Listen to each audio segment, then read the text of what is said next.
පරිච්ඡේද 90 පැරණි සහ අලුත් ගිවිසුමේ එඩිතරව පිළිබඳ සාක්ෂිය ශින්ටොන්ජී මාර්ග සම්මන්ත්‍රණ සහභාගී වූ ලෝපුරා සිටින ඉඩේරුන් දේධර්ම ශිෂ්‍යයන් ඇදහිලිවන්තයන්ව මෙම සම්මන්ත්‍රණයට සාදරයෙන් පිළිගනිමු. මම දවසන්නේ මෙහෙවන්නා වන පක්ෂංකෝ වෙමි.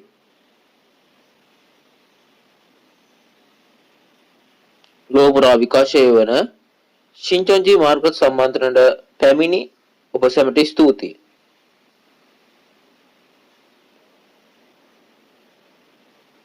වර්තමාන කාලය යනු එළිදරව් පොත ඉෂ්ට වන්නා වූ කාලය සහ නැවත ප්‍රතිස්ථාපනය කිරීමේ කාලයයි.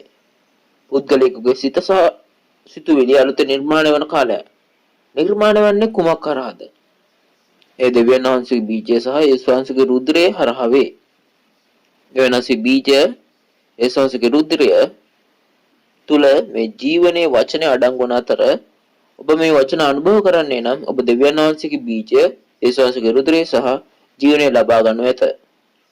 එවිට ඔබට නැවත නිර්මාණය වී සදාකාල ජීවනයට ළඟා විය හැකිය. අදවසේ ඔබ වචනේ සාක්ෂි තුලින් නැවත ඉපදීමේ වටිනා කාලයක් වනු ඇතැයි මම බලාපොරොත්තු වෙමි. මෙම අවස්ථාවේ වචනේ සාක්ෂියට පෙර අපි එකම සිතින් දෙවියන් වහන්සේට යාඥා කරමු.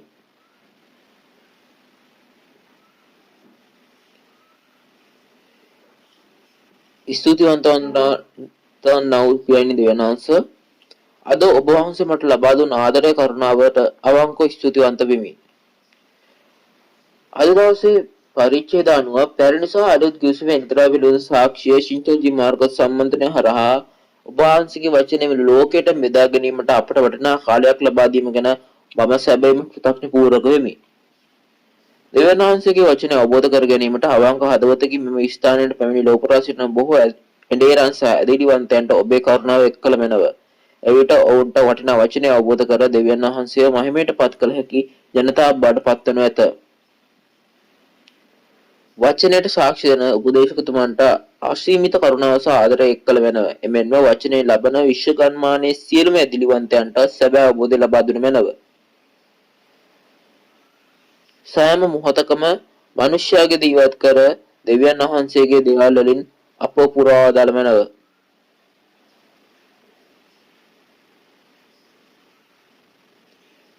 එමෙන්ම ඔබ වහන්සේගේ මහිමෙන් අප මේ අවස්ථාවේ අග මුල සිට මගට මෙහෙවනු ඇතැයි විශ්වාස කරමි. මේ සියලුම දේවල් යේසුස් වහන්සේගේ නාමයෙන් යාඥා කරමි. ආමේන්.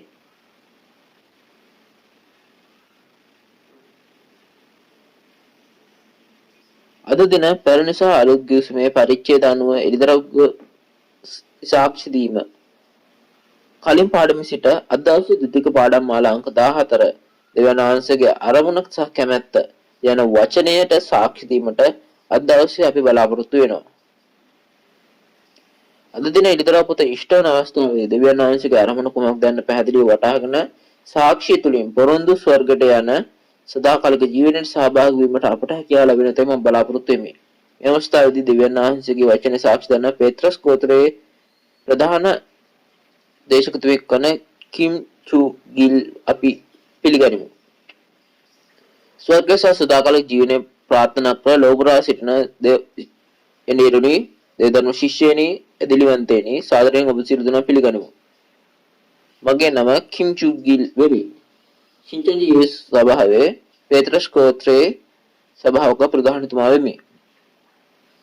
මෙපර ශින්ටොන්ජී මාර්ග සම්මන්ත්‍රණයට සහභාගී වූ ඔබ සැමට මාගේ අවංක ස්තුතිය ප්‍රකාශ කිරීමට කැමැත්තෙමි.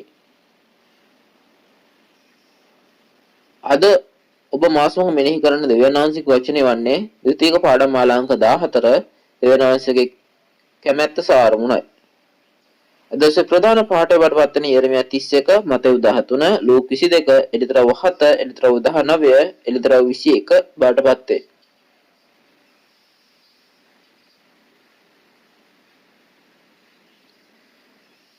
අද මගේ දේශනාවට සවන් දී දෙවියන් වහන්සේගේ අරමුණ සහ කැමැත්ත කුමක්ද යන්න පිළිතුර සොයාගෙන ඇතැයි මම බලාපොරොත්තු වෙමි. බයිබලය තුලින් අපිට පෙනෙන පරිදි ආදම්ගේ කාලයේ සිට මේ දක්වා අවසර 6000ක පමණ කාලයක සිට දෙවියන් වහන්සේ කැමැත්ත සහ අරමුණ ඉෂ්ට කිරීමට දෙවියන් වහන්සේ ක්‍රියා කරමින් සිට ඇත. එසේනම් දෙවියන් වහන්සේ මෙතෙක් වැඩ කර ඇත්තේ කුමන අරමුණක් සඳහාද? දෙවියන් වහන්සේගේ අරමුණ ඉෂ්ට කිරීම සඳහාට අප මුලින්ම එම අරමුණ අවබෝධ කර ගැනීම සඳහා මුලින්ම බයිබල් ඉතිහාසයේ ආදම්ගේ ලෝකයේ සිදුවීම් හරහා දෙවියන් වහන්සේ කතාව සහ දෙවියන් වහන්සේගේ මේ කාර්ය පිහිටීම පරීක්ෂා කර බලමු. නාම කරවන දෙවියන් වහන්සේ අහස පොළොව සහ සියලු දේ සහ මනුෂ්‍යයන් මෙව්සේක. නමුත් ඉන් අතරින් එක් මැවිල්ලක් වන සර්පයා ආදම්ව රවටවා අහස හා පොළවේ සියලුම දේවල් උරුම කරගත් අතර දෙවියන් වහන්සේ මවා ඇති අහස පොළොව සියලු දේ සහ මනුෂ්‍යයා එතුමාගෙන් උදුරාගෙන ඔවුන්ව තමාගෙම කරගත්හ.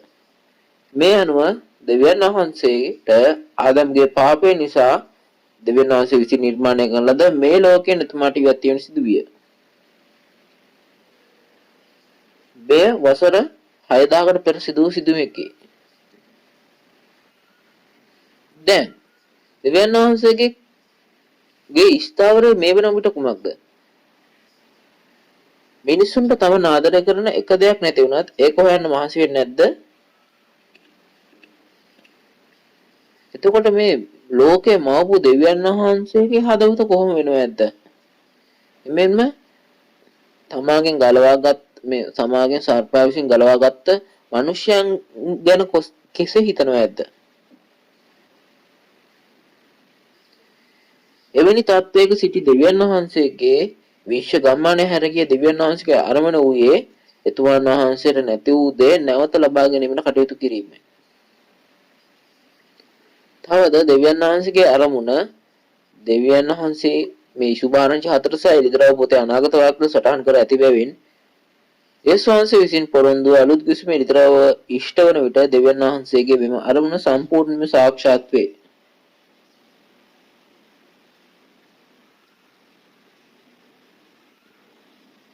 එතකොට අවුරුදු 6000ක් වැඩ කරන දෙවියන් වහන්සේගේ අරමුණ කුමක්ද?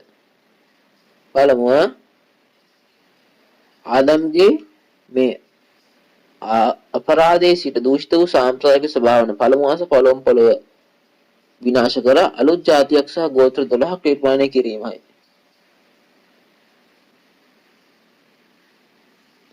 දෙවැන්න නම් විශ්ව ගම්මාන උදුරාගෙන සිටින ජාතින් විනාශ කළ මකර අල්ලා සිරගත කිරීමයි. දෙවෙනුව ස්වර්ගයේදී දෙවියන් වහන්සේගේ කැමැත්ත ඉෂ්ට කළ පරිදිම මේ අලුත් රාජ්‍ය සහ අලුත් ජනතාව මේ පොළොව මත මවන ලද දෙවියන් වහන්සේ අලුත් ජාතිය දෙවියන් වහන්සේ හා ස්වර්ගය එකක් වටපත් වීම එතුමාගේ අනෙක් අරමුණ. ආත්ම ලෝකයේ එවිට එමෙන්ම මානසික ලෝකයේ එකම සරණ මංගල්‍යයක් ලෙස එක්සත් වී දෙවියන් වහන්සේ විසින් පාලනය කරනු ලැබේ. අද දින වචනේ හරියටවත් වන්නේ දෙවියන් වහන්සේ අරමුණ වන බැවින් මම දැන් කතා කළ දෙවියන් වහන්සේගේ අරමුණ තුන තීරයේ ඉහළින්ම දිස්සනු ඇත. ඉන්පසුව මෙතෙන් පටන් බයිබලයේ මත පදනම්ව දෙවියන් වහන්සේගේ අරමුණ මෙවන් ආකාරයකට වන්නේ මන්දයි සහ ඉෂ්ට වන්නේ කෙසේද සහ ඒ ඉෂ්ට වන්නේ කුමන ක්‍රියාවලියක් තුලින්ද යන්න අපි ඉගෙන ගනිමු. අපි ඒවා එකින් එකින් යමු. දෙවියන් වහන්සේ සෑම යුගයකම තම තෝරාගත් සෙනඟ සමගම ගිවිසුමක් ඇති කරගත්සේක. ඔවුන් අතරින් අබ්‍රහාම්ගෙන් පැවතෙන මිසරයේ සිට මෝසෙස් අනුගමනය කරමින් පැමිණි මානසික ඊශ්වරයන් සමග ගිවිසුමක් ඇති කරගත්සේක.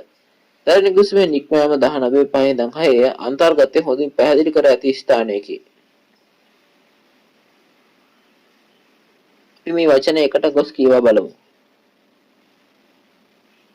යනදු නුඹලා සැබවින් මාගේ හඬට කීකරුව මාගේ කිවිසුම ආරක්ෂා කරන්න හුනම් සීල සෙනග අතරින් නුඹලා මට අසහාය වස්තුවක් වන්නෝය. මක් නිසාද මුළු පොළොව මාගේය. නුඹලා මට පූජක රාජ්‍යයක් සහ ශුද්ධ ජාතියක් වන්නෝය. නුඹ විසින් ඊශ්‍රායල් පුත්‍රයන්ට කිය යුතු වචන මේයයි කීසේක. ඔබ කියන ලද මේ කොටස නම් මානසික ඊශ්වරයන් සමග දෙවියන් වහන්සේ කළ ගිවිසුමේ අන්තර්ගතයයි. අපි මේ ගිවිසුමේ අන්තර්ගතයේ කෙටියෙන් ගිහිල්ලා බලුවොත් එතුමන් වහන්සේ කිව්වේ ඔබ මට කීකරු වන්නේ මාගේ හඬට කීකරු වන්නේ නම් මාගේ කිවිසුම ආරක්ෂා කරන්න ඕනේ. කොහොමද නුඹලමට පූජක රාජ්‍යයක් සහ ශුද්ධ ජාතියක් වන්න වේ කියලා තමයි කිව්වේ. එබැවින් මේ කිවිසුම කොන්දේසාගත කිවිසුමක් විය. එසේනම් මානසික ඊර්ෂ්‍යාවලුන් දෙවියන් වහන්සේට අහුම්කන් දී මේ කිවිසුම ආරක්ෂා කළ යුතු නොවේද?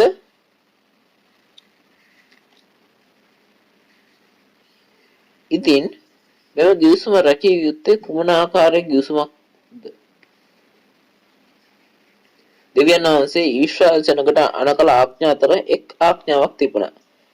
එය පළමුව සහ වැදගත්ම ආඥාව තමයි.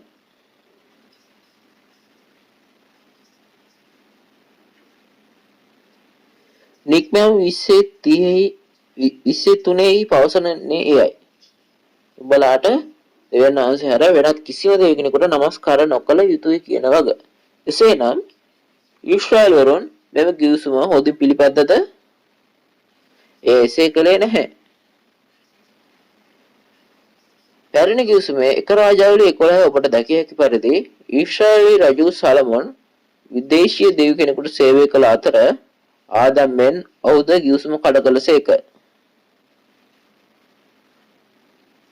එසේම හෙබ්‍රේ 8:7 දී දෙවියන් වහන්සේ සමග ඇති කර කිවිසුම මානසික ඊශ්වරවරු කැරලි ගසා ඇදහිල්ල වැටුණු බව ලියා තිබෙන අතර එහි සඳහන් වන්නේ පළමු කිවිසුමේ ද්වේෂයක් තිබුණු නිසා එය කැඩුණු බවයි.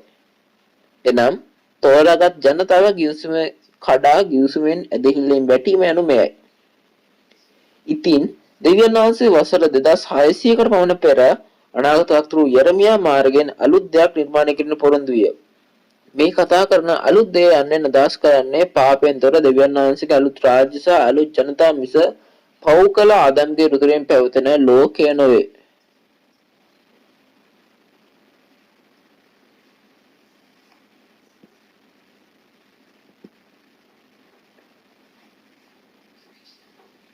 මේ අලුත් දෙයක් මෙවීම ඒ සිද්ධ කරන්නේ අලුත් ආස අලුත් පොළොව ශින්චොන්ජී මේ ලියා තියෙන මේ එළිදරව් 21 ආකාරයටමයි. එසේනම් මේ අලුත් දෙයක් නිර්මාණය කිරීම දෙවියන් වහන්සේ පොරොන්දු වේ කුමක්ද? මේ ප්‍රධාන කරුණු දෙකක් තියෙනවා. එක තමයි යෙරමියා 31:27 වර්ග දෙකක බීජ වපුරන බවට එතුමන් වහන්සේ පොරොන්දු විය. දෙවෙනුව එතුමන් වහන්සේ යෙරමියා 31:31 අලුත් කිවිසුමක් කරන බවට පොරොන්දු විය. එසේනම් මේ පොරොන්දුව ඉෂ්ට වන්නේ කවදාද? සහ කවුරුන් හරහාද? මේ වසර 600ක් පමණ ඊශ්වරට දේශනා කිරීමෙන් පසු පොරොන්දු දෙවියන් වහන්සේ ඊශ්වරන් වෙත පැමිණ එම පොරොන්දු ඉෂ්ට කළසේක.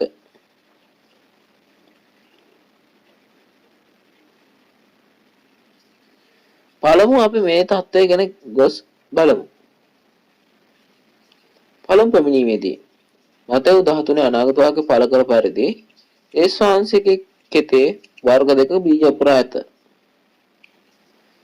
මේ යෙරමියා 31:27 වර්ග දෙක බීජ වැපිරීමේ පොරොන්දු ඉෂ්ට කිරීමයි.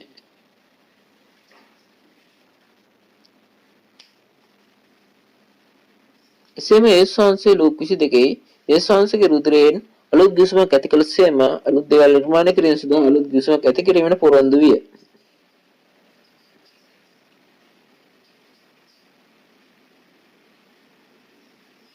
යෙරමියා 31:31 අලුත් කිවිසුම පිහිටීමේ පොරොන්දුව වේ.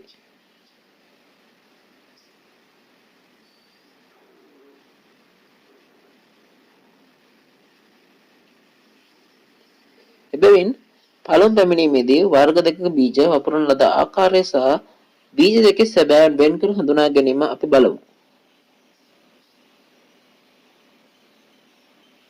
ඒ දැන ගැනීම සඳහා මතෙව් 13 වෙත ගොස් ඒ ශාංශයේ එතුමාන්ගේ කෙතේ හොඳ බීජ වපුරා ඇති බවත් සතුරා ඇවිත් මේ හොඳ බීජ වපුරන ලද කෙතේ කිනි වපුරු බවත් අප දැනගත්තෙමු. මේ අනුව වර්ග දෙකක බීජ එකම කෙතේ වපුරා ඇත. අයිතිකරුවනු ඒ ශාංශයේ කිරිඳි උතුරා ගැනීමේදී යේසුස්වහන්සේ කිරිඳි උතුරා ගැනීමේදී එය හොඳ බීජ වලට අනුතරක් වේයයි සිතා අස්ස නිරතුරු දෙවගේම එකට වැඩි වෙන සැලැස්විය. මේ වපුරුන් ලද කෙතේ සඳහන් කරන්නා වූ කෙත කොහෙද? මතෙව් 13:23 ඇත්තේ යේසුස්වහන්සේ තමාගේ කෙතේ හොඳ බීජ පුරවා කියලා කියනවා. මෙන්න 38 වන පදයේ පවසන්නේ මෙම කෙත ලෝකයයි කියලා. ඉතින් මේ යේසුස්වහන්සේ කෙත එනම් යේසුස්වහන්සේගේ ස්වභාව බාටපත් වෙනවා. මේ බීජ දෙකෙන් අදහස් කරන්නේ කොහොමද? මේ ස්වභාව හපුරන ලද බීජ මොනවාද? මතෙව් 13:38 අපි දකින හොඳ බීජ නම් රාජ්‍ය පුත්‍රය. ඔවුන් දෙවනන්සේ පුත්‍රය වඩපත් වේ. මෙන්න කිරි නම් යක්ෂයාගේ පුත්‍රය වේ.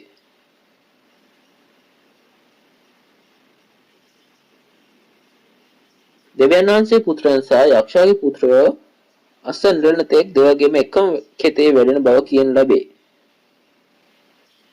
ඉතින් අස්සන් රැළන විට කුමක් සිදු වේද? මෙම අවස්ථාව තමයි විනිශ්චය සහ ගැලවීම එක විට සිදුවන්නේ මෙම අවස්ථාවේදී.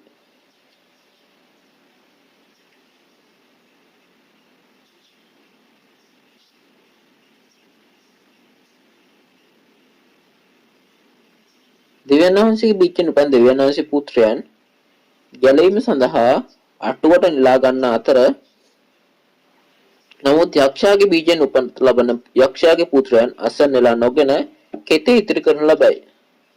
ඔවුන් ගින්නෙන් විනිශ්චය කරනු ලැබේ.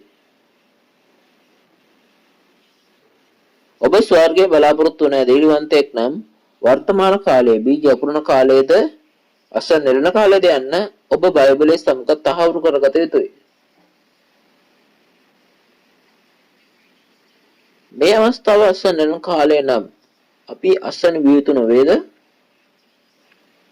නෙලා නොගත්තොත් අපි යක්ෂයාගේ පුත්‍රයන් යයි කියන ලබනවා.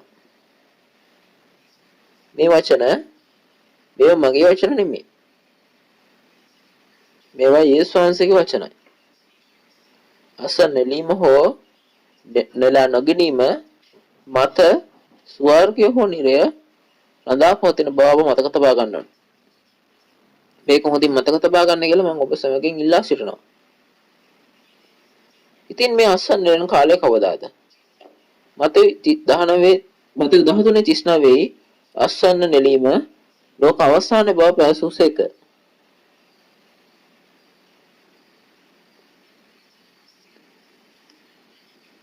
ලෝකාන්තිමේ කවදාද යන තේරුම් ගැනීමට අපි මතෙව් 24:14 ගොස් කියවා බලමු. රාජ්‍යයේ මේ සුභාරංචිය සියලු ජාතින්ට සාක්ෂියක් පිණිස ලෝ මුළුල්ලේ ප්‍රකාශ කරනු ලබන්නේ. එවිට අන්තිමේ පැමිණෙන්නේය. ඔබ මෙතන කියවූ පරිදි එතුමන් වහන්සේ පවසන්නේ මේ සුභාරංචිය සියලු ජාතින්ට සාක්ෂියක් වන ලෙස මුළු ලෝකෙම දේශනා කළ විට එවිට අවසාන අන්තිමේ පැමිණෙන්නේ කියලා තමයි කියන්නේ. මේ දේශනා කරනු ලබන රාජ්‍ය සුභාරංචිය කුමක්ද?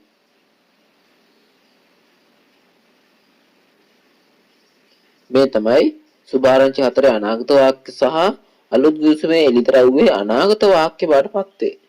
එමෙන්ම මෙම රාජ්‍ය සුභාරංචිය දැනට වසර 2000කට පමණ පෙර සිට පොළොවේ කෙළවර දක්වා දේශනා කර ඇත. නමුත් ඒ සංසය පැවසුවේ අලුත් ගිවිසුම ඉෂ්ට කිරීම සඳහා තමා නැවත ලෝකාන්තිමේදී පැමිණෙන බවයි. එසේනම් දැන් දෙවන පැමිණීමේ කාලයේදී අප දැනගන්නේ කෙසේද? ඒ අස්වැන්න නෙලීමේ කාර්ය මත තමයි අපි දැනගන්න පුළුවන් ඉන්නේ. මතෙව් 13:39 පවසන්නේ අස්වැන්න නෙලීම ලෝකාන්තිමේ බව පවසනු ලැබේ. අස්වැන්න සැබෑ බැවින් වර්තමාන ලෝකයේ අවසානය අපට මෙය තේරුම් ගන්න පුළුවන්. ඉතින් දැන් අපි එළිදරව්ව 14:14 සිට 16 ගොස් කියවා බලමු. ස්වාමීන් වහන්සේගේ දෙවන පැමිණීමේදී එළිදරව්වේ ඉෂ්ට වීමේ අස්වැන්න සැබෑම පොරොන්දු වී ඇද්දයි අපි මේ කියවා සොයා බලමු.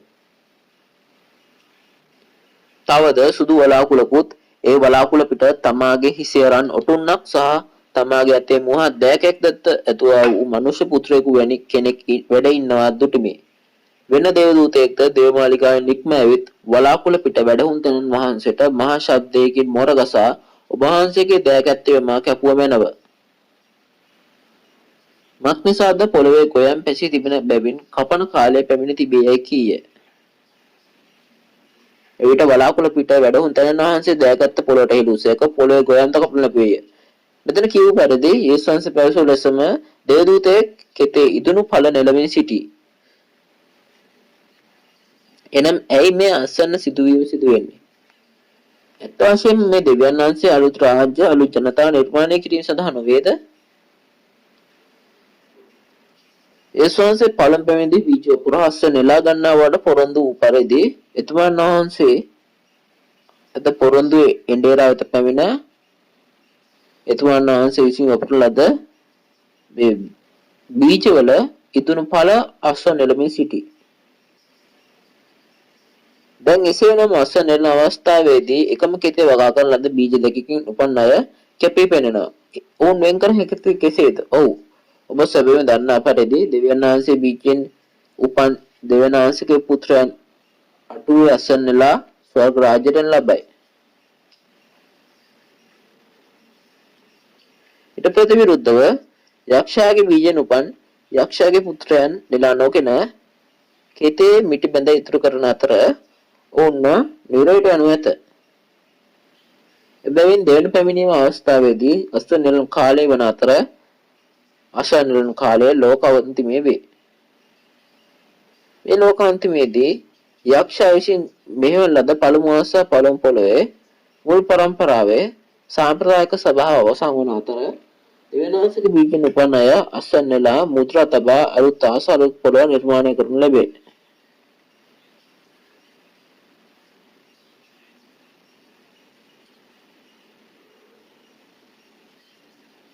මේ ගොඩක්ම වැදගත් මාතෘකාවක් නිසා මම මෙතන තිරේ පෙන්වන ගමන් ආයමත් කීවක් පෙන්වන්න. ලෝකාන්තිමේ කාර්ය බවට පත් වෙන්නේ පළමු අහස පළමු පොළව සාම්ප්‍රදායික සභාව අවසන් කොට අස්ව නෙළා මුද්‍රා තබා අලුත් ආස අලුත් පොළවේ ගෝත්‍ර 12 නිර්මාණය කිරීම බවට පත් වේ.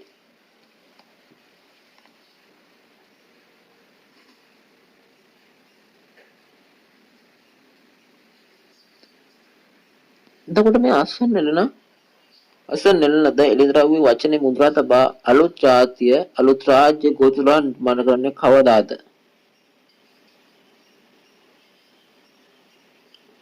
කෙසේද ඒක නිර්මාණය වෙන්නේ? ඒ පැරණි දූෂිතකෙන් මිදී නැවත අලුත් ජාතියක් බිහි කිරීමට බට වේ.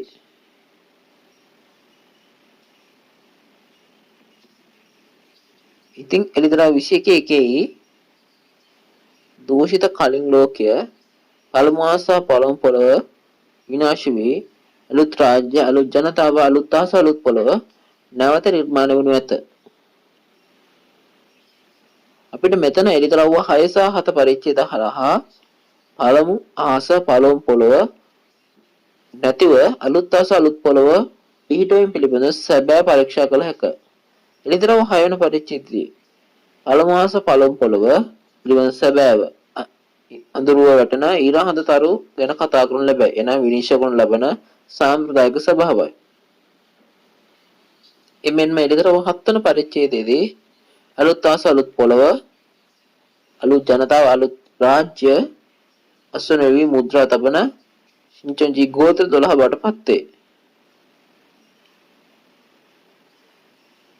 අපි කොස් බලන්න යනවා මේ අලුත් ගිවිසුමේ සුභාරංශ 4 මතෙව් 8:11 ඉඳන් 12 විනිශ්චය කරනු ලැබෙන සාම්ප්‍රදායික සභාව සහ අලුත් රාජ්‍ය ගෝත්‍ර 12 ගැන පොරොන්දු වී ඇත්තේ කෙසේදයි සොයා බලමු. මතෙව් 8:12 දකින්න පරිදි විනිශ්චය කරනු ලබන සාම්ප්‍රදායික සභාව ඔවුන් රාජ්‍යයෙන් පිටතට පළවා හරින ලද මුල් පරම්පරාව ලෙස පොරොන්දු වී ඇති අතර එළිදරව් 7 අලුත් රාජ්‍ය සහ අලුත් ජනතාව ගෝත්‍ර 12 මතෙව් 8:11 පොරොන්දු ඇති බීජෙන් ඉපද ඇත ජනතාවට පත් වේ. මොවුන් නැගරින් හා බටහිර පැන ස්වර්ග රාජ්‍ය හිඳ ගන්නා අය බවට කියනවා. අපි මෙහිදී විශේෂයෙන් මතක තබා ගත යුතු දේ නම් මෙලිදර වහතේ පොරොන්දු මෙම අලුත් රාජ්‍ය මත වහයේ ස්වර්ගයෙන් මෙන් මොන ලද දෙවියන් වහන්සේගේ රාජ්‍ය බවයි.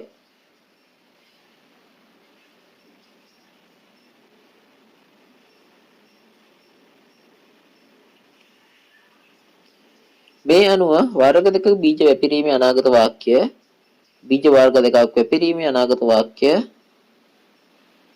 අලුත් ගිවිසුම් පිළිබඳ අනාගත වාක්‍ය අලුත් ගිවිසුමක් ඇති කර ගැනීම යේසුස් වහන්සේගේ නැවත පැමිණීම පිළිබඳ අනාගත වාක්‍ය යේසුස් වහන්සේගේ නැවත පැමිණීම සහ අසන්න නෙලීම පිළිබඳ අනාගත වාක්‍ය අසන්න නෙලීම ගෝත්‍ර 12 මෙවීම පිළිබඳ අනාගත වාක්‍ය ගෝත්‍ර 12 මෙවීම යන සියල්ල දෙවියන් වහන්සේගේ ආරමුණ ඉෂ්ට කිරීම සඳහා වන බව වැටහෙනු ඇතැයි මම බලාපොරොත්තු වෙමි.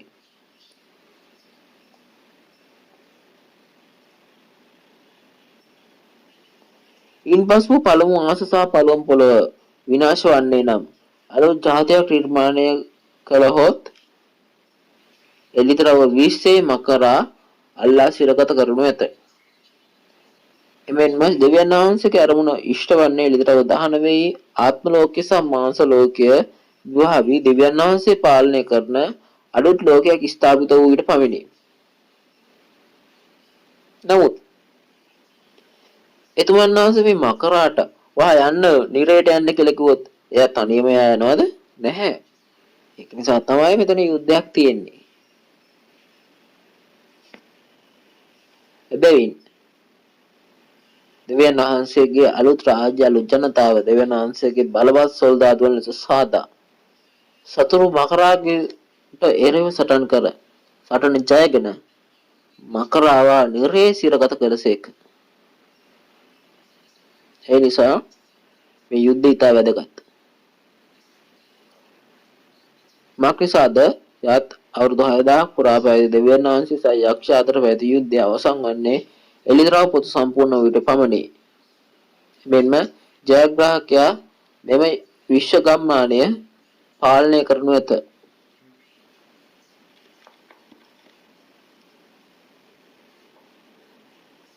ඉතින් මේ රටේ දිලන්නේ කවුද? එවනාංශික සොල්දාදුවන්ද නැත්නම් මකරාගේ සොල්දාදුවන්ද? එලිදරව් 12 11 අපි දක්ක පරිදි කාන්තාවට මේ දුක් විඳින කාන්තාවට උපන් පිරිමි දරුවා සහ ඔහුගේ පිරිමි සහෝදරයන් දෙවියන් වහන්සේට අයත් සොල්දාදුවන් වන අතර ඔවුන් මකරාගේ සේනාව සමග සටන් කර ජයගත්සේක. ඉතින් ඔවුන් කෙසේද සටන් කර දිනුවේ? ඔවුන් පැටලපෙටවාගේ රුතරයෙන් සහ ඔවුන්ගේ සාක්ෂි වචනයෙන් සටන් කර ජයගත් අතර තම ජීවිතය ඉතිරි නොවන පරිදි ජීවිතේ පරදුවට තබමින් සටන් කළසේක. ඒ නිසා මේ යුද්ධය මානසික යුද්ධයක් නොව සාක්ෂි වචන මත පදනම්ව ආත්මික ආගමික යුද්ධයක් වන බව අපිට තේරුම් ගන්න පුළුවන්. එලිදරව් 12 දී යම ජයග්‍රාහකයන් දෙවියන් වහන්සේගේ උදෙසින් පිටු පාදවල සලකුණු ලබන අතර දෙහිල්ලෙන් වැටුණු අය සහ විනාශ කරන්නන් එලිදරව් 15 සහ එලිදරව් 16 වන පරිච්ඡේදවල විනිශ්චය කරනු ලැබේ. මේ ජය ගන්නන් මෙහි දෙවියන් වහන්සේගේ සරණ මංගල්‍ය විදිහට භාවිතා කරන හේතුව නම් ඔවුන් එලිදරව් සිදුවීමේ දර්ශනයේදී ඇදහිල්ල අත්තර අය සහ විනාශය වූ අය බවට සාක්ෂි වේ. එලිදරව් 16 දී ඇදහිල්ලෙන් වැටුණු අය සහ විනාශ කරන්නන් විනිශ්චය කිරීමේ දෙවියන් වහන්සේ ජයග්‍රාහකයන් හරහා දෙවියන් වහන්සේගේ උදහස වේගිරුසේක. එහි ප්‍රතිඵලයක් ලෙස මකරාගේ සංවිධානය බැබිලෝනිය කොටස් 3කට බෙදී ගියේහ. කෙසේ වෙතත් තීන්දුව එතනින් අවසන් වූයේ නැත. එලිදරව් 16 මේ ජයග්‍රාහකයන් කෙරෙහි දෙවියන් වහන්සේගේ විනිශ්චය නම් දැන් එලිදරව් 18 අනුව සියලු අශුද්ධාත්ම රාජ්‍යන බැබිලෝනියට දෙවියන් වහන්සේ ලබා දෙනා ඍජු විනිශ්චයයි.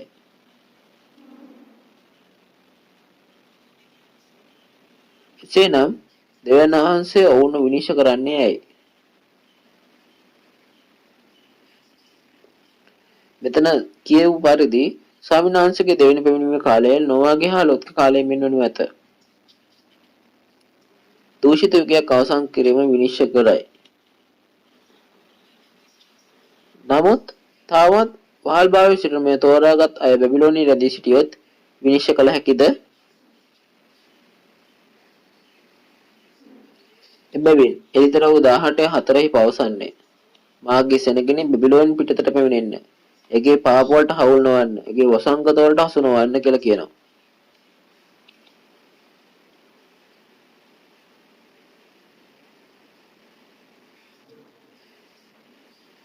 මේ නොවාගේ දවසේදී නොවාගේ පවුලේ සියලු දෙනා නැවට දැමු පසු ගම් අතර විනිශ්චය කිරීම හා සමාන වන අතර එමෙන්ම ලෝත්ගේ පවුල මුළුමනින් සොදොම සහ ගොමෝරාවෙන් පිටතට ගොස් පැමිණි අතර එවිට ගින්නෙන් විනිශ්චය කිරීමද මේ හා සමාන බවට පත්වේ.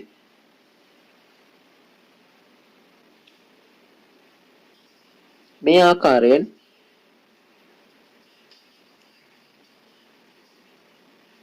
එලිතරව්වේ දෙවියන් වහන්සේ සහ යක්ෂයා සහ අතර පැවති යුද්ධය එලිතරව් 18න් අවසන් වේ.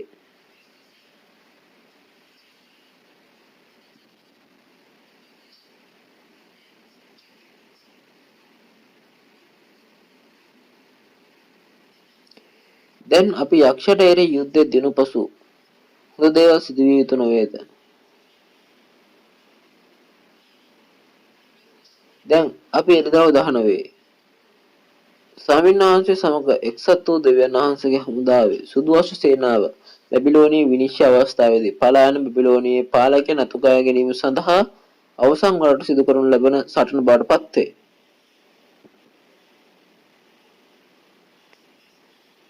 මකරාගේ සියලුම ගෝලයන් අල්ලාගත් බැවින් මකරාට උදව් කිරීම සොල්දාදුවන් නොමැති වනු ඇත.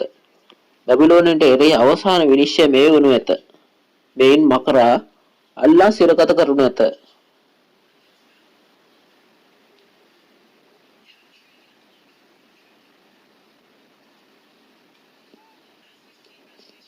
ඉතින් එලිතරව් 21 ඉඳන් 3 අන්තර්ගත ලෙස බලන විට දේවදූතයෙක් දම්වැලකින් මකරා අල්ලාගත් කියා කියන ලැබේ. මේදී දම්වැලකින් මකරක අල්ලාගෙන යනු සාක්ෂි වචනයෙන් මකරා අල්ලාගෙන ලැබූ බවයි.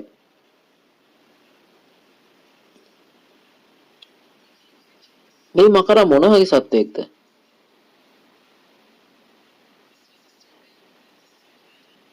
පුරාණ සර්පයා එනම් ආදම රැවටු සර්පයා වන අතර දෙවියන් වහන්සේව විශ්ව ගම්මානයෙන් යවූ යක්ෂයා වන අතර අවුරුදු 6000ක් පුරා මේ විශ්ව ගම්මානයේ සියලු මනුෂ්‍යයන්ගේ හදවත් සහ සියලු දේශ මනුෂ්‍යයන්ගේ උදුරාගත් සාතන් බවට පත් වේ. දැන් මේ මකරා අල්ලා පාතාලේ හිර කළාට පසුව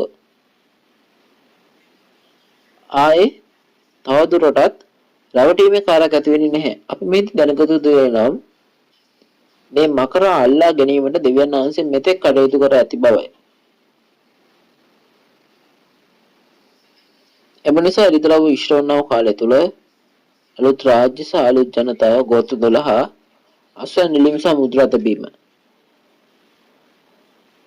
මකරාගේ සේනාව සමග යුද්ධය දෙහිල්ල වැටෙන්නන් සහ විනාශ කරන්නන්ගේ විනිශ්චය සහ බබිලෝනියේ විනිශ්චය එබැවින් යක්ෂව අල්ලා ගැනීම මේ සියල්ලම මේ ක්‍රියාවලිය දෙවියන් වහන්සේ කැමැති ඉෂ්ට කිරීමේ ක්‍රියාවලියේ කොටස් බවට අපිට තේරුම් ගන්න පුළුවන්. දැන් එහෙනම් මකරාව අල්ලාගත් පසුව මොන කාලයක් සිද්ධ වෙන්නේ? දෙවියන් වහන්සේගේ අවසාන ආරමුණ ඉෂ්ට වනු ඇත. එනම් ආත්මික හා මානසික ලෝකේ එකක් බවට පත්වන ආත්මික හා මානසික විවාහය සහ දෙවියන් වහන්සේගේ රාජ්‍ය සිදුවන ඇත. මේ තේරුම් ගැනීමට අපි එළිදරව් 19 සිට 6 ගොස් කියවා බලමු. මින්පසු ස්වර්ගයේ සිට මහා සමයකගේ හඬ මෙන් මහත් අඩක්මඩ ඇසුනේය. ඔහු කතාවට හලෙලුයා ගැලවීමද මහිමේද බලයද අපගේ දෙවියන් වහන්සේට අයිතිය. මාක්නිසාද උන්වහන්සේගේ විනිශ්චය සැබෑය. ධර්මිෂ්ඨය මක්නිසාදාගේ වේශා කමින් පොළවේ කිලිටු කළ මහත් වේශා උන්වහන්සේ විනිශ්චය කළසේක. තමන්ගේ මේ කරුවන්ගේ ලේ ගැන ඇයට විපාක දුන්සේකයි කීවෝය. දෙවැනි වරක්ද ඔහු හලෙලූයා කීති. ඇගේ දුමස් තාපල් නගින්නේය. වැඩිමහල්ලන් 28 දෙනා අද ජීවමාන සත්ත්වයන් 4 දෙනාද වැටි ආමෙන් හලෙලූයා කියමින් සිංහාසනයේ වැඩෙන දෙවියන් වහන්සේට නමස්කාර කළෝය. තවද අපේ දෙවියන් වහන්සේගේ සියලු මෙහෙකරුවනි උන්වහන්සේට බය ඇති ලොකු කුඩා සියල්ලෙනි උන්වහන්සේට ප්‍රශංසා කරන්නයි කියන ශබ්දයක් සිංහාසනෙන් එක්ුණේය. එවිට මහත් සමගයේ හඬ මෙන්ද බොහෝ ජල ഘോഷාවක් මෙන්ද බලවත් ගර්ජනාවු ශබ්දයෙන් මෙන්ද හඬක්ම දැසුණේය. එනම් සර්ව පරාක්‍රම අපගේ දේව ස්වාමීන් වහන්සේ රජකම් කරන බැවින් ආමෙන්. ඔබ කියූ පරිදි ආත්මික මානසික විවාහය දෙවනාංශ සිදුවීට දෙවනාංශගේ පාලනය ඉෂ්ට වුණ ඇත. එහිදී ස්වර්ග ඒ ආත්ම ලෝකයේ සහ පොළොවේ මාංශ ලෝකයේ එකක් බඩපත් වේ. විතර 18 දී සියලු අශුද්ධාත්ම රාජ්‍ය බබිලෝනයේ යක්ෂ සංඝ විවාහයේ එකක් බඩපත් විය. ඉතින් මේ නිසා තමයි දෙවියන්වහන්සේ බබිලෝන විනිශ්චය කිරීමෙන් පසු එළිදර 18 සියලු අශුද්ධාත්ම රාජ්‍ය එළිදර 19 දී ආත්මික හා මානසික විවාහය වන අතර දෙවියන්වහන්සේ ඊශ්වරයන්සේ ප්‍රාණ පරිත්‍යාගුරුන්ගේ ආත්ම සහ මේ පොළවේ සරල මංගල්‍යයට ආරාධනා කරන ලද සියලු මාංශ එකට එකක් එකතු වෙන්නේ. මේ පොරොන්දු ඇති දේ බඩපත් වේ. දැන් ඊට පස්සේ කොහොමද සිදු වේද? එළිදර 19 බැටළු පටන් සංඝ විවාහ වී සිටින අය එළිදරව්ව 20 පළවන අතර නැගිටින සහභාගී වන අතර දෙවියන් වහන්සේ සහ ස්වර්ගයේ එළිදර 21 සිංචන් ජීවිත පැමිණෙනු ඇත.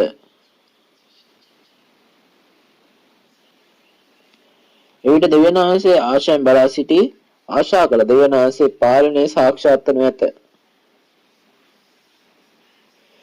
මේ අලුත් ගිස්මේ ඉෂ්ට වීම දෙවියන් වහන්සේගේ අරමුණ ඉෂ්ට වීම සහ අපගේ බලාපොරොත්තු වූ ස්වර්ග රාජ්‍ය සහ සදාකාලික ජීවනය සාක්ෂාත් කර ගැනීම බාරපත් වේ.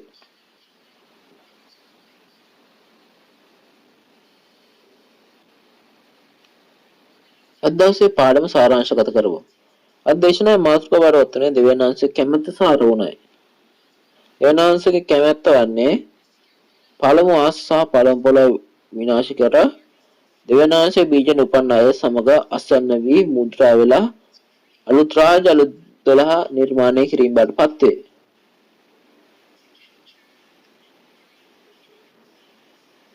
මකර මෙන්න මකරා නිරේට දැමීමත් ඒ එක අරමුණක් බඩපත් වෙනවා. එමෙන්ම ආත්මික ලෝකය සහ මානසික ලෝකය එකකට බඩපත් වෙලා දෙවියන් වහන්සේගේ පාලනය සිද්ධ කරන්නා වූ රාජ්‍යයක් එකතු කිරීම. මේ සියලුම දේවල් එකට එකතු වෙනවා. දෙවියන් වහන්සේ විසින් ඉෂ්ට කරනු ලබන මෙම සියලු කැමැත්ත සහ අරමුණ අලුත් ගිස්මේ සුභාරංචි හතරේ අනාගත වාක්‍ය සහ අලුත් ගිස්මේ ද්‍රව පොතේ වාර්තා කර ඇත. ඒ වගේම අදත් ඒ සිදුවෙමින් පවතිනවා. අපි සිංචන්ජී ගෝත්‍ර 12 බයිබලය ප්‍රගුණ කර ඇති නිසා දෙවියන් වහන්සේගේ අරමුණ සහ කැමැත්ත දන්නා නිසා මුළු ලෝකයටම මේ සාක්ෂිය දරනු ලැබේ. දෙවියන් වහන්සේගේ අරමුණ ඉෂ්ට වන විට මේ මොහොතේදී බයිබලයේ මං කවුද? මම මැව්වේ බයිබලයේ පොරොන්දු අනුවද? ඔබ මේ පරීක්ෂා කළ දෙවියන් වහන්සේගේ අලුත් රාජ්‍ය ජනතාවේ ගෝත්‍ර සමාජිකව බාටපත් වේ.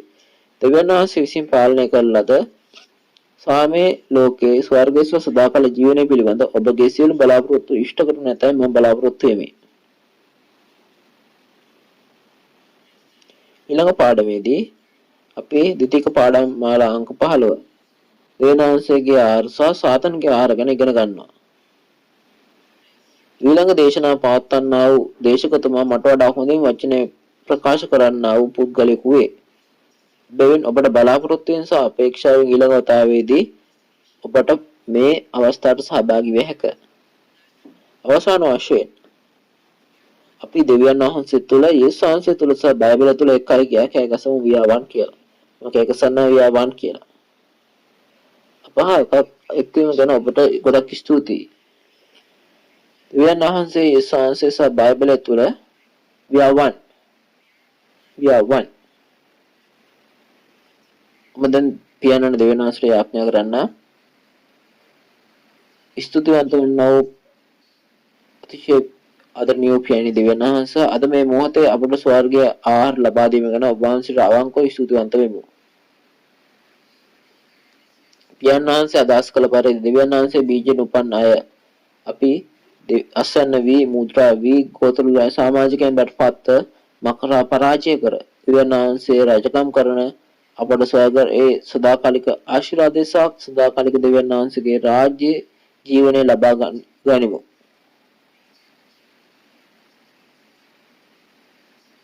සාමේ ලෝකයක් ඔබ වහන්සේ බලාපොරොත්තු වෙන ලෝකයක් අපිට මේ ලබා ගන්න පුළුවන්.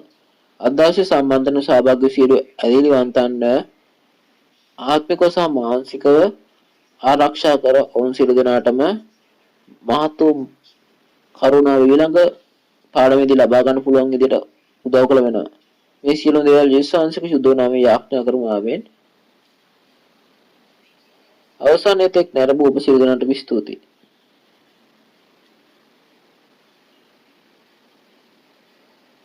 බයිබලයේදී එතන සදාකාලික ජීවනයේ ලබා දෙන ආහාරයක් තිබෙනවා. එමෙන්ම තව ආහාරයක් තියෙනවා. ඔබ කෑවොත් ඒක අනිවාර්යෙන් මැරෙනවා. ඔබ මේ වගේ දෙයක් අහලා තිබෙනවද?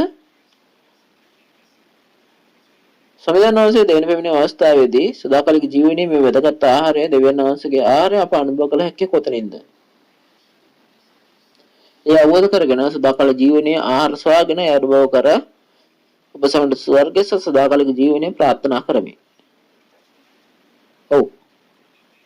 අද ඔබ සාක්ෂි දුන් වචනය තුළින් දෙවියන් වහන්සේගේ අරමුණ අවබෝධ කර ගැනීමට ඒ වටිනා කාලයක් වුණ ඇති බව මම විශ්වාස කරමි. දෙවියන් වහන්සේගේ අරමුණ වඩපත් වෙන්නේ දෙවියන් වහන්සේ බීජෙන් උපන්න අසන්නලා මුද්‍රා තැබීමෙන් අලුත් ජාතිය අලුත් රාජ්‍යයක් ශින්චෝජි ගෝත්‍ර දහ නිර්මාණය කිරීම බවටපත් වේ. මේ සත්‍ය අවබෝධ කරගෙන ලෝකරා බොහෝ සභාවල එඬේරු මේ වන විට ශින්චෝජි සමග අවබෝධ ගිසම අත්සම් කරති.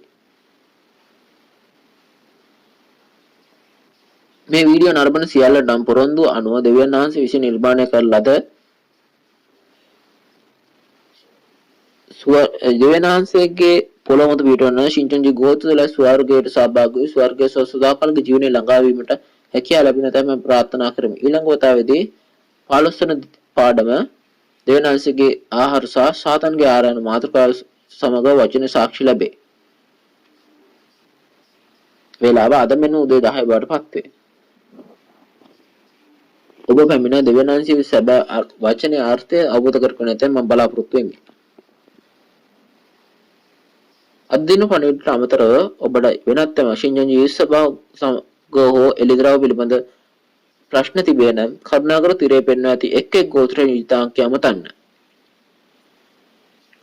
අපි ඔබට සවිස්තරාත්මකව සහ කාරුණිකව මඟ පෙන්වන්නෙමු. අපි ස්වාමීන් වහන්සේගේ යාඥා කීමෙන් සියලු දේ අවසන් කර. ස්වර්ගයේ වටසනෝකේ පියන්නේ ඔබගේ නාමයට ගෞරව වේවා. ඔබගේ රාජ්‍ය වේවා. ඔබගේ කැමැත්ත ස්වර්ගෙන් පොළොවද කරුණ ලැබේවා. අපගේ දවස් පුතා භෝජනය අපට අද දවසේදී ලබා දුන වෙනව. අපේ නායකයන්ට අප කමා කලාක් වෙන අපේ නායත් කමා කළ වෙනව. පරීක්ෂාන්ට අප නුපුරාගෙන අප කලාගත වෙනව. රාජ්‍යද බලයද මහිමේද සදාකාලික සදාකාලට ඔබ වහන්සේගේ. ආමෙන්.